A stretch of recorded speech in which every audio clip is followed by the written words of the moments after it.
Hello, welcome, Celebrant Lindy. Are you a celebrant when you're not a celebrant? What does that even mean? Well, the other day I was at Daldowie Crematorium and I was speaking to a celebrant who has been in the market for 6 months, and she was saying she's only had 8 funerals and of course she would like to have some more. And at one point she said to me, I'm always waiting for the phone to ring. And I said, okay, and what are you doing while you're waiting for the phone to ring? And she said, what do you mean? And I said, well, what are you doing between times? And you know, she was puzzled, and anyway, we went on to have a conversation, because what can happen is that people become celebrants and they go out and market themselves and they wait for that telephone to ring, and maybe it will ring, and often it will, because funeral directors are very good at giving people the chance, or some funeral directors for sure are very good at least trying to give people a chance to see if they're any good. And but then they get a call and they do a service, and then until the next call comes in, they're just waiting. So in my opinion, in that waiting, they're not really a celebrant.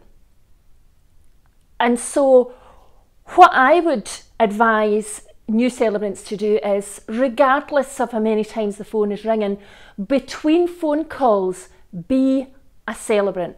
What do I mean by that? Well, I mean, whatever you put your focus into will grow.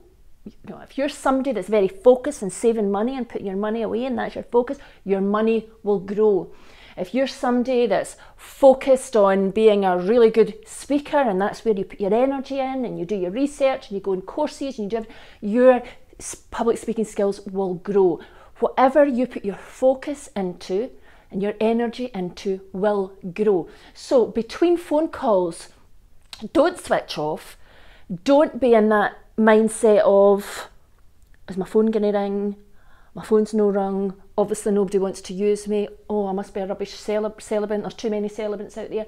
Get away from that and think to yourself, right, what can I be doing? Even though I'm not actually out there making the money yet, what can I be doing to make me a better celebrant and to develop what I have to offer? So it might be that you're just sitting practicing your writing skills. It might be that you're reading books for inspiration, poetry books, love story books, history books.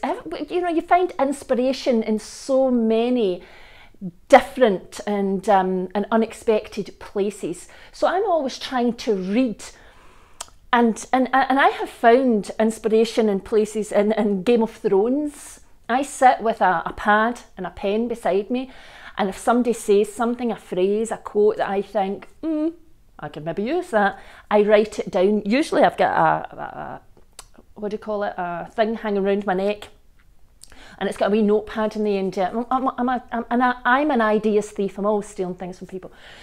So look for inspiration. Practice your speaking. Get a camera on you, your phone camera, and practice your speaking. Practice your delivery skills. Practice your body language, and then watch it back and say, right, how can I do that even better? Or what was really good about that, and how can I develop it? There are so many things you could be doing between phone calls that will keep you in the mindset that you are a celebrant even when you're not a celebrant. So that's my top tip for today. Regardless how much work you're getting, if this is your passion, if this is what you want to do, then get your focus and your energy into it and start building it in here, so that when that phone rings, you're out there, you're confident, and you know that it's going to ring again soon.